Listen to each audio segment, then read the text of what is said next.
Ne jette pas tes bonbonnes dans la rue, c'est le message de la dernière campagne de Bruxelles.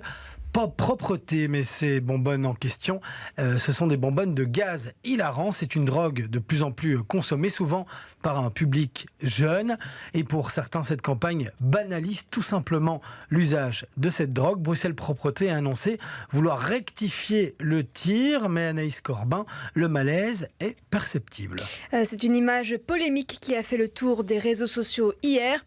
Pour sa campagne de sensibilisation, Bruxelles Propreté a partagé une affiche sur laquelle on y voit des petites bonbonnes de gaz hilarant avec inscrit « Gaz hilarant, ne jette pas tes bonbonnes dans la rue, dans les poubelles publiques, dans les sacs poubelles, mais apporte-les au Reciparc ou Proxy Chimique ».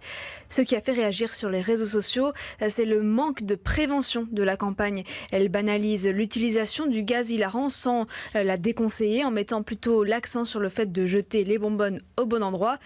Drogue-toi mais proprement, réagit par exemple une internaute. Le ministre bruxellois de la propreté, Alain Marron, a rapidement réagi après la publication. Il assure dans un tweet que cette campagne n'a pas été validée par son cabinet et qu'elle est effectivement problématique.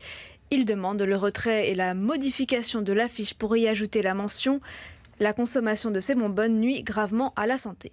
Voilà, effectivement, Anaïs, on comprend bien le problème de santé publique que cause la consommation de ces bonbonnes de gaz hilarant, mais cette consommation, donc de plus en plus répandue, pose aussi un réel problème environnemental. Les bonbonnes de protoxyde d'azote se multiplient dans la capitale malgré l'interdiction de leur usage récréatif. Un gaz hilarant, inhalé via des ballons de plus en plus consommés. Depuis janvier, 30 tonnes de bonbonnes de ce gaz ont été collectées par l'Agence régionale pour la propreté. Une fois jetées, ces bonbonnes, parfois toujours remplies de gaz, peuvent provoquer des dégâts au four de l'incinérateur de déchets ménagers lors de leur explosion. Il s'était déjà cassé il y a plusieurs mois, ce qui peut causer de plus gros problèmes de salubrité publique.